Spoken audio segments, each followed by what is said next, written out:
Hello and welcome back to the channel. I am DGM, Dr. Jet Mint, and today we're going to do a little speculating fun. We're going to look at Hyperia City's upcoming release, what we can expect from the set, and then just make some fun guesses about what franchises might end up being a part of this release. If you guys are liking the content, please like and subscribe. We continue to grow slowly but surely, and I appreciate every one of you, and we're just going to dive in and see what we think. So the only really confirmed franchise that's going to be a part of Hyperia City is Coco. Coco was an amazing movie. It was talking about the Hispanic culture, the Land of the Dead, I think it was, and it was well received, beautiful art. It was one of those movies that just shows me why I always love Disney, is because they always show a different culture and understanding, or they try to do their best to show an understanding of the culture. It's up to that culture to say how much it really connects well to what they are. But I really enjoyed that movie,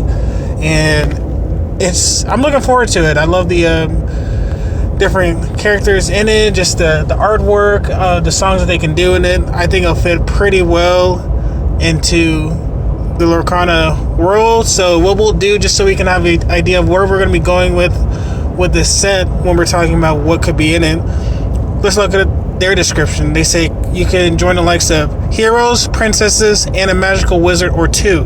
Music and art bring these animated streets to life, but something nefarious is happening in the back alleys and waterways. Have a great visit, but keep an eye out for funny business.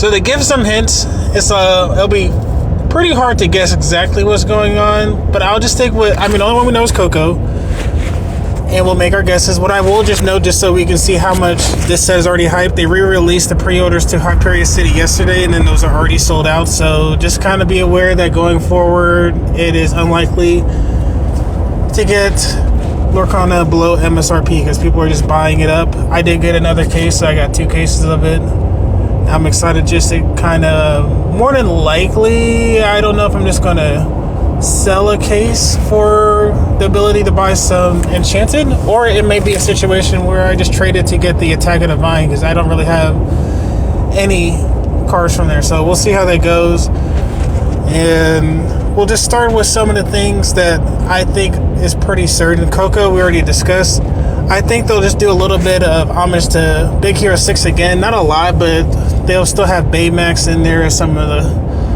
the cards for you to kind of see, and then maybe Hero again, but it can go either way. They did go ahead and already did Big Hero 6, but they have reused characters before.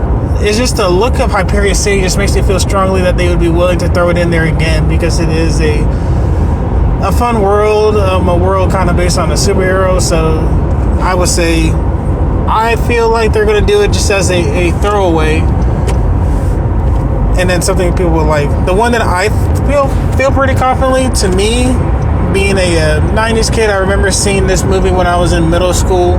This came out in 2007, I think. Meet the Robinsons was just a fun film, just kind of talking about an orphan kid and then the family he has. I haven't seen it in years, but it just reminded me of the intelligence of the kid. I think there's some time traveling aspects of the movie, so I can see it fitting into this world. There's some cool things they have in there, like gadgets, dinosaurs, robots, so I can see it being a part of Hyperia City. So that's just one of my guesses.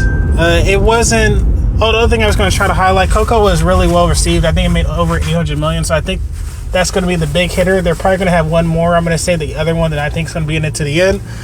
This one didn't do as well, but I think they'd like to honor even not as well performing Disney films.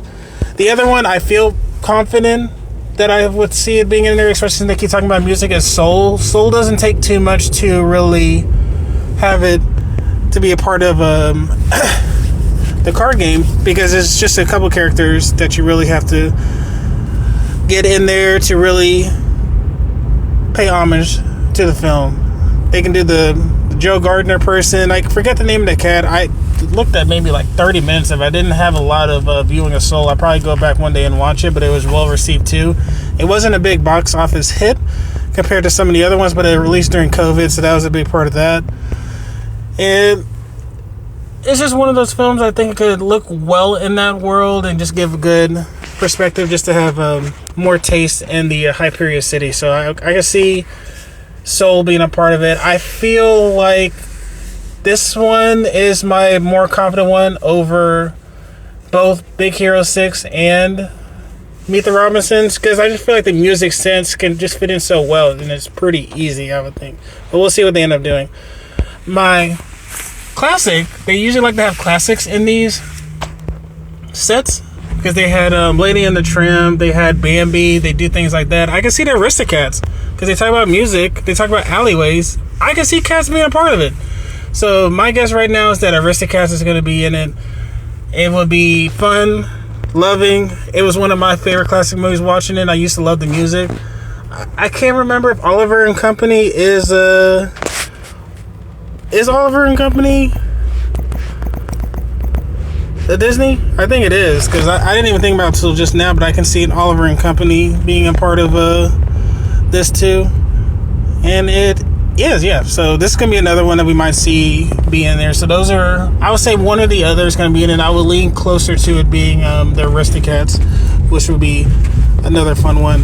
And then the one that I feel pretty confident, I don't feel as strongly on it, but I think they have to have some other big hitter other than Coco in it to display their iconic cars. I think a Wall-E card would do some numbers, because I always loved Wall-E. I still remember it to the day about how the robot was the last one around, and then how the people were acting in this world. So it just felt like a sign of what the world could be if we relied too much on technology, and that's kind of where we are getting towards with AI, and how much we just don't want to have the ability to do as much for ourselves anymore.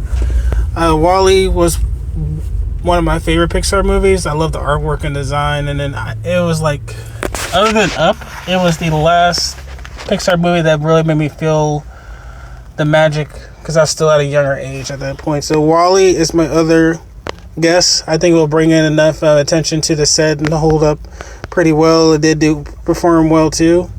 So those are my picks. So let me know what you guys are thinking Hyperia City might have, and I'm excited for the set, as I'm sure you guys are too, and I'll see you guys soon.